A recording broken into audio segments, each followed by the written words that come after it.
ಆತ್ಮೀಯ ಕೇಳುಗರಿಗೆ ನಿಮ್ಮ ರಮಾಶ್ರೀ ಅಡಿಗೆಯರ್ ಮಾಡುವ ನಮಸ್ಕಾರಗಳು. ನೀವೀಗ ಮಾಂಗಲ್ಯ ಬಂಧನ ಧಾರಾವಾಹಿಯ 95ನೇ ಅಧ್ಯಾಯವನ್ನ ಕೇಳ್ತಾ ಇದ್ದೀರಾ.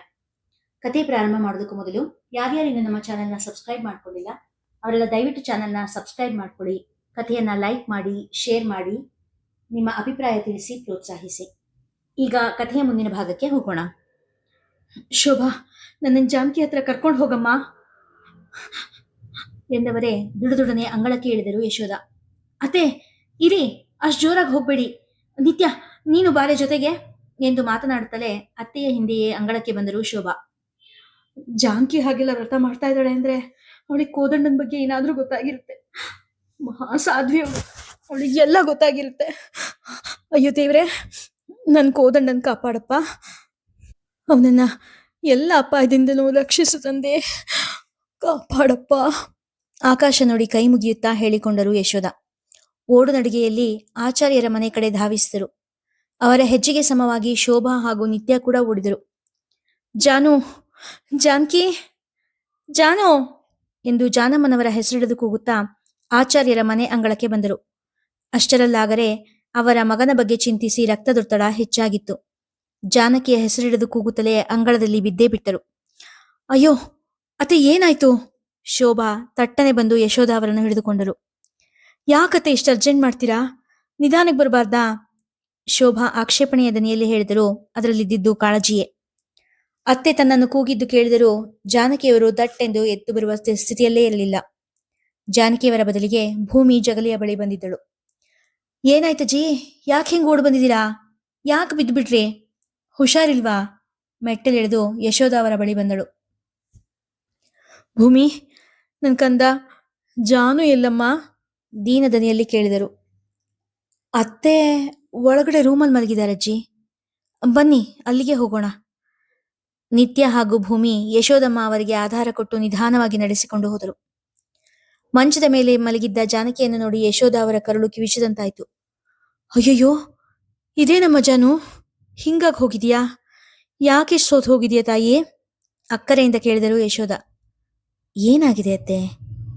ನಂಗೇನಾಗಿಲ್ಲ, ನಾನು ಹುಷಾರಾಗಿದ್ದೀನಿ. ಏನೋ ಒಂಚೂರು ಸುಸ್ತು ಅಷ್ಟೇ, ಮಂಚ ಬಿಟ್ಟು ಏಳುತ್ತಾ ಹೇಳಿದರು ಜಾನಕಿ. ಇಲ್ಲ ಕೂಸೆ, ಇದು ಮೈಯೊಳಗೇನು ಸುಸ್ತು ಅನ್ನಿಸ್ತಿಲ್ಲ. ಏನೋ ಕೊರ್ಗು ಹಚ್ಕೊಂಡಿದೀಯಾ. ನಮ್ಮನೆ ಮಹಾಲಕ್ಷ್ಮಿ ಜಾನು ನೀನು. ನೀನ್ ಚೆನ್ನಾಗಿದ್ರೆ ನಾವೆಲ್ಲ ಚೆನ್ನಾಗಿರ್ತೀವಿ. ನೀನಿದೀಯಾ ಅನ್ನೋದೇ ನಮ್ಗೆಲ್ಲ ಧೈರ್ಯ ಕಣಮ್ಮ. ಏನ್ ತೊಂದರೆ ಆಗ್ತಿದೆ ಕಂದ? ನೀನ್ ನನ್ನ ಕೈಲಿ ಹೇಳ್ಕೊಳಮ್ಮ. ಯಶೋಧ ಅಲ್ಲೀಗ ಜಾನಕಿ ಅಮ್ಮನಾಗಿದ್ದರು. ದೂರದಲ್ಲೆಲ್ಲೋ ಕಣ್ಣಿಗೆ ಕಾಣದಂತಿರುವ ಕರುಳ ಕುಡಿ ಕೋದಂಡನಿಗಿಂತಲೂ ಕಣ್ಣೆದರಿಗೆ ಕಾಣುತ್ತಿರುವ ಮಮತೆಯ ಮಗು ಜಾನಕಿಯವರ ಅವಸ್ಥೆ ಯಶೋಧ ಅವರನ್ನು ಕಾಡಿತ್ತು. ಅಯ್ಯೋ ಇಲ್ಲ ಅತ್ತೆ, ಹಂಗೆಲ್ಲ ಏನೂ ಇಲ್ಲ. ಒಂದಿಷ್ಟು ದೇವಸ್ಥಾನದ ಹರಕೆ ಬಾಕಿ ಇತ್ತು, ಆ ವ್ರತಗಳನ್ನು ತೀರಿಸ್ತಾ ಇದ್ದೆ ಅಷ್ಟೆ. ನಿಮಗೆ ನನ್ನ ಕಂಡ್ರೆ ಸಿಕ್ಕಾಪಟ್ಟೆ ಪ್ರೀತಿ, ಅದಕ್ಕೆ 4 ದಿನ ಬಿಟ್ಟಿರೋದ್ರಲ್ಲಿ ನಾನು ನಿಮಗೆ ಸ್ವರ್ಗ ಹೋದಾಗ ಕಾಣ್ತಾ ಇದ್ದೀನಿ. ಅಮ್ಮನ ಕಣ್ಣಿಗೆ ಮಕ್ಕಳು ಯಾವಾಗಲೂ ಬಡವಾದ ಹಾಗೆಯೇ ಕಾಣೋದು, ನಗುತ್ತಾ ಹೇಳಿದರು ಜಾನಕಿ.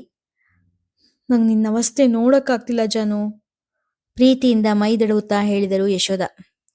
ಅಜ್ಜಿ, ಒಂಚೂರು ಹಾಲು ಕುಡೀರಿ, ಜೊತೆಗೆ ಈ ಚೂರ್ಣ ಸ್ವಲ್ಪ ಬಾಯಿಗೆ ಹಾಕ್ಕೊಳ್ಳಿ. ಭೂಮಿ ಯಶೋಧ ಅವರಿಗೆ ರಕ್ತದ ಒತ್ತಡ ಕಡಿಮೆಯಾಗುವ ಔಷಧಿ ತಂದು ಕೊಟ್ಟಳು. ಸ್ವಲ್ಪ ಸುಧಾರಿಸಿಕೊಂಡ ಮೇಲೆ ಯಶೋಧಜ್ಜಿ, ಜಾನು ನಿಜ ಹೇಳು, ಯಾಕೆ ಈ ವ್ರತ ನಿಯಮ ಎಲ್ಲ ಮಾಡ್ತಾ ಇದೀಯಾ ಎಂದು ಕೇಳಿದರು. ನಿಟ್ಟೆಸರು ಬಿಟ್ಟ ಜಾನಕಿ, ಹೇಳಿದ್ರೆ ವ್ರತ ಫಲಿಸೋಲ್ಲ ಅತ್ತೆ ಎಂದರು. ಆ ಮಾತಿಗೆ ಯಶೋಧ ಅವರ ಬಾಯಿ ಕಟ್ಟಿತ್ತು. ಅನಿಲ, ನೀನು ಆ ಹುಡುಗಿ ಜೊತೆ ಹೋಗ್ಲೇಬೇಕೇನೋ? ಭಾಮ ಅವರಿಗೆ ಅಂಜಲಿಯ ಜೊತೆ ಅನಿಲ ಪ್ರಯಾಣ ಬೆಳೆಸುವುದು ಸ್ವಲ್ಪ ಕೂಡ ಇಷ್ಟ ಇರಲಿಲ್ಲ. ಹೇಗಾದರೂ ಮಾಡಿ ಆ ಪ್ರಯಾಣ ತಪ್ಪಿದರೆ ಒಳ್ಳೆಯದು ಎನ್ನುವ ಭಾವ. ತುಟಿಯನ್ನು ಕೆಳಚಾಚಿದ ಅನಿಲ, ಹೋಗ್ಲೇಬೇಕಮ್ಮ. ನಿನ್ನ ಭಾವಿ ಅಳಿಯ ನನಗೆ ವಹಿಸಿರೋ ಕೆಲಸ ಇದು. ಬೇಕಾದ್ರೆ ನನ್ನ ಜೊತೆ ಭೂಮಿನ ಕೂಡ ಕರ್ಕೊಂಡು ಹೋಗ್ತೀನಿ. ತನ್ನ ಮಾತು ಮುಂದಿಟ್ಟ. ಹಾ, ಹಂಗೆ ಮಾಡು, ಭೂಮಿನೂ ಕರ್ಕೊಂಡು ಹೋಗು ಎಂದವರು ಕ್ಷಣ ಯೋಚಿಸಿ, ಬೇಡ, ಭೂಮಿ ಇಲ್ಲದೆ ಇದ್ರೆ ಜಾನು ಏಕಾಂಗಿ ಆಗ್ಬಿಡ್ತಾಳೆ.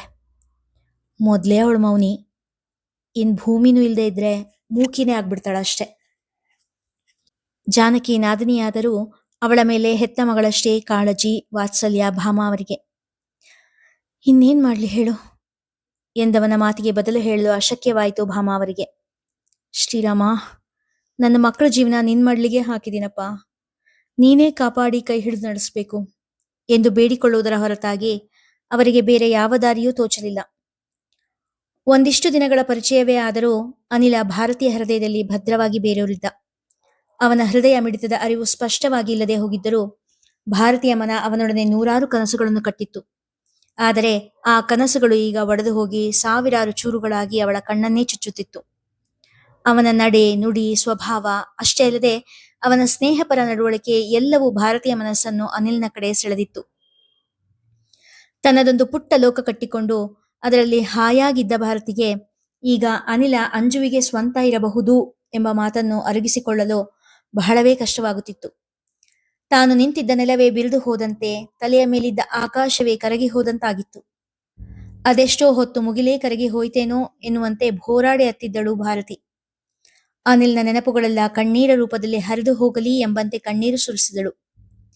ತನ್ನ ದುಃಖವನ್ನೆಲ್ಲ ಹೊರಹಾಕಿ ಚದುರಿ ಹೋದ ಕನಸುಗಳ ಚೂರನ್ನೆಲ್ಲ ಅದೇ ನದಿಯ ದಡದಲ್ಲಿ ಬಿಟ್ಟು ಮನೆ ಕಡೆ ಹೆಜ್ಜೆ ಹಾಕಿದಳು.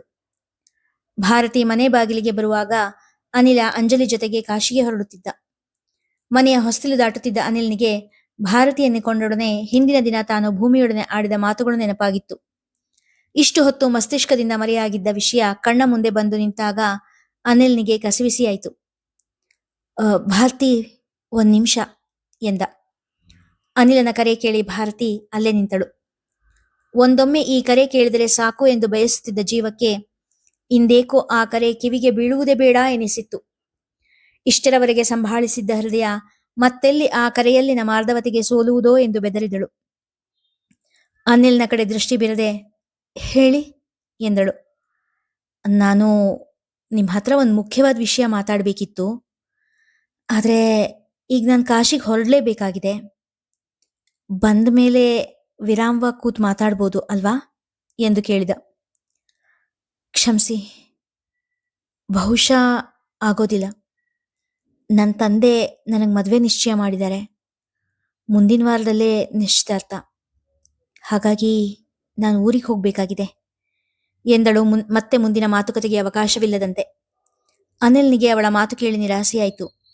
ಓಹ್, ನಿಮ್ಮ ಮದುವೆ ವಿಷಯ ನಂಗೆ ಗೊತ್ತಿರಲಿಲ್ಲ ಎಂದವ ಒಂದು ಕ್ಷಣ ಸುಮ್ಮನೆ ನಿಂತ.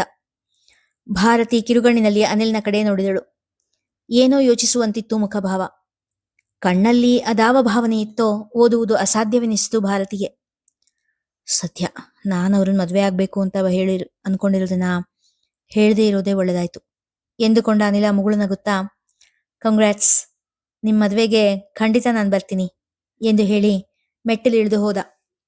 ಭಾರತಿ ಅದೇ ಮೆಟ್ಟಿಲ ಮೇಲೆ ಕುಸಿದು ಕುಳಿತಳು. ಅಕಸ್ಮಾತ್ ಅನಿಲ ತಿರುಗಿ ನೋಡಿದ್ದರೆ ಭಾರತಿಯ ಕಣ್ಣೀರು ಕಂಡು ಅವಳ ಮನದ ತಳಮಳ ಅರ್ಥವಾಗುತ್ತಿತ್ತೋ ಏನೋ. ಆದರೆ ವಿಧಿ ಭಾರತೀಯ ಹಣೆಯಲ್ಲಿ ಆ ಅನಿಲನ ಹೆಸರು ಬರೆದಿರಲಿಲ್ಲ. ಮುಚ್ಚಿದ ಗಾಜಿನ ಬಾಗಿಲ ಹಿಂದೆ ವೈದ್ಯರು ದಾದಿಯರು ಗಡಿಬಿಡಿಯಿಂದ ಓಡಾಡುತ್ತಾ ಇದ್ದುದನ್ನು ಆತಂಕದಿಂದ ನೋಡುತ್ತಾ ಉಳಿದಿದ್ದರು ಅಜಯ್, ಅಭಿ ಹಾಗೂ ಚಾರು. ಅದೇಕೋ ಕೋದಂಡನ ಕೊನೆಯ ದಿನಗಳು ಸಮೀಪಿಸಿದೆ ಎಂದು ಪದೇ ಪದೇ ಅನ್ನಿಸತೊಡಗಿತ್ತು ಎಲ್ಲರಿಗೂ. ವೈದ್ಯರ ಮುಖದ ಮೇಲೆ ಕಾಣುತ್ತಿದ್ದ ನಿರಾಶೆ ಅವರ ಅನಿಸಿಕೆಗೆ ಇಂಬು ಕೊಡುವಂತಿತ್ತು.